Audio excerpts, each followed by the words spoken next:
Hello, Nora. Because we can't see each other, I find it's very lonely and I miss you a lot. But I think I came up with an idea that I can share some time with you that we both can be together. And I thought, what better way to deal with it than for me to read you a book that I think is very appropriate about everything that's going on about being a distance away and not being able to get out as much as we would like to. But it's a great book, and I'd love to share it with you. The book is called Hey, Grandude, and it's written by Paul McCartney, who you might know is one of the four members of the Beatles, and I know that you and Nanny love to sing Beatles songs together. So it's written by him. It's called Hey Grandude. It's a fun story, and it's illustrated by Kathy Durst. But what makes this particular book even more special to me is that on the inside, this book was given to me from you just a few months ago, and it's signed here with love to Papa, signed Nora. So with that, I'd like to start to read you this book.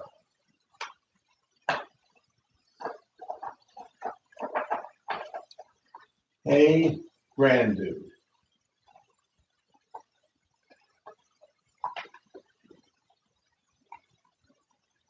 Lucy and Tom and Em and Bob were spending a weekend with their granddad. Today was one of those days when nothing felt quite right. It was gray and drizzly, and everybody was grumpy and too bored to be bothered. Cheer up, chillers, said Grandude, and he pulled out a pile of postcards from his back pocket of his trousers. Look at these. And here you have Lucy and Tom and Bob, and of course, there's Grandude. You know who that is.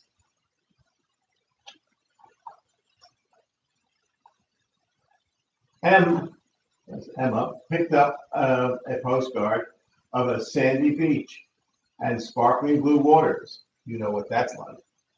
I wish we could go there, Grandude, she said. See the picture? Well, let's see what we can do. Grandude reached into his coat pocket and took out a shiny compass. He gave the compass a rub and waved it over the postcard. The needle started to spin around and around. See the compass needle spin, let the magic fun begin. Then, in a flash of magic, zing, bang, zizzle, everything changed. The children were standing on a golden beach with the little waves tickling their toes. The water felt beautifully cool. We're on the beach from the postcard, Bob laughed as he splashed in the sea. The fish, and they're all there in their bathing suits. And there's Grandude.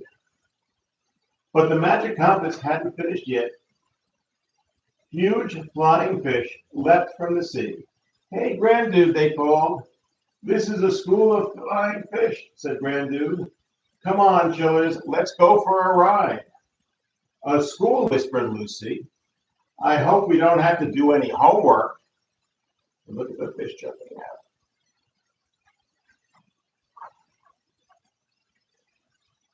They skimmed across shimmering blue waves on the backs of flying fish before coming to rest again on the hot sand. And there they are. They built sandcastles and then lay beneath a coconut tree eating ice cream. That sounds terrific. When things go quiet down, I'd love to go to the beach with you and have some ice cream and watch the fish go flying too. The memory of the gray, grumpy day was completely washed away, and they were perfectly happy. Until, ouch, cried Bob. A little crab scuttled across the beach. That crab pinched my toe. Oh no, suddenly Lots of little crabs were scurrying out of the sea, heading straight towards Grandude and the children. Hey, Grandude, said Em, can we go somewhere a little less pinchy? Yes, I think we'd better hop to it, said Grandude. He quickly waved the magic compass over another postcard. This one had a picture of a cowboy. The magic flashed and sparkled, and once again, zing bang sizzle, everything changed. One moment. Everything changed. Grandude and the children found themselves in a desert valley with spiky green cactus. A cowboy galloped towards them on a beautiful spotted horse. Hey, Grandude, called the cowboy, waving his hat in the air. Wow, that's a handsome Appaloosa, said Grandude, admiring the horse. That's the kind of horse it is, it's an Appaloosa. But Appaloosa, asked Em. No, that's not the kind of horse it is. It has nothing to do with me, said Lucy. Grandude gave a whistle and 5 more horses came galloping up. He helped each of the children onto a horse and they raced together through the valley. They go racing through the valley. Whee! Cried Bob. Faster, yelled Lucy. But what was that cloud of dust on the horizon? What's that cloud of dust on the horizon? We'll have to see. Oh no! A herd of wild buffalo was rushing straight towards them. The canyon echoed and the sound of 100 hooves. Before they could ride to safety, Tom's horse reared up and he tumbled to the ground. Oh, look at Tom. Hold on, Tom, shouted Grandude, snatching a rope from the cowboy's saddle. With a twirl, he tossed lasso Tom and hauled him onto his horse. Look at him go. Grandude saves the day. Ride, chillers, ride, cried Grandude, as fast as you can. They cleared the stampede just in time. Look at them, just making out of the way. Hey, Grandude, panted Tom. Perhaps we could go somewhere a little less stampy? Yes, good idea, said Grandude. And I think I need to cool down. Once again, he whipped out his magic compass and waved it over a postcard. See the compass spin and let the magic fun begin. Before the children could see the picture, the magic sparkled and flashed, and in the blink of an eye, zing, bang, sizzle, everything changed. They found themselves high on a hill in the afternoon sun. The children laughed as they rolled in the sweet smell of wildflowers. That seemed to stretch forever and ever.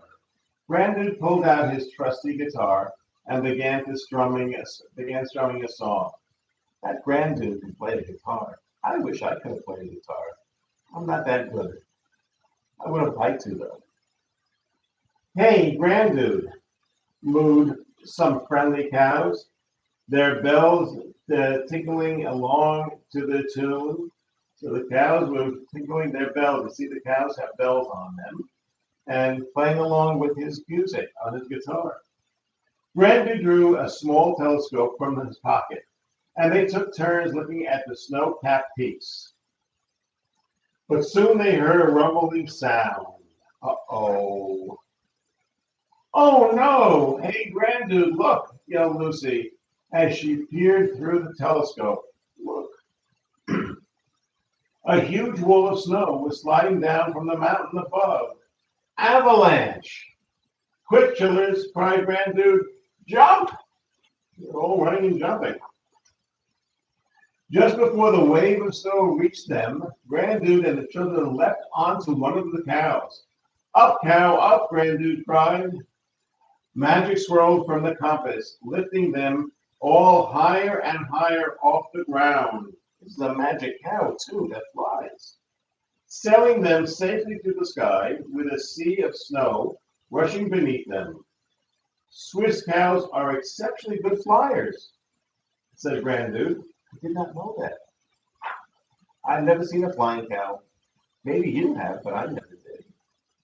Now, riding a flying cow is a lot of fun, but it has been a very, very long day.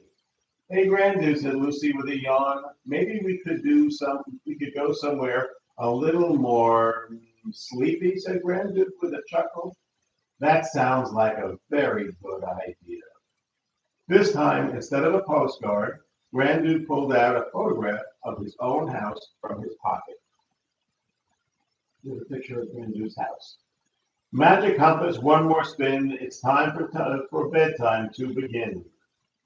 He waved the compass over it, making the magic sparkle and spin. And just like that, what do you think happened? What do you think they said? Zing, bang, sizzle.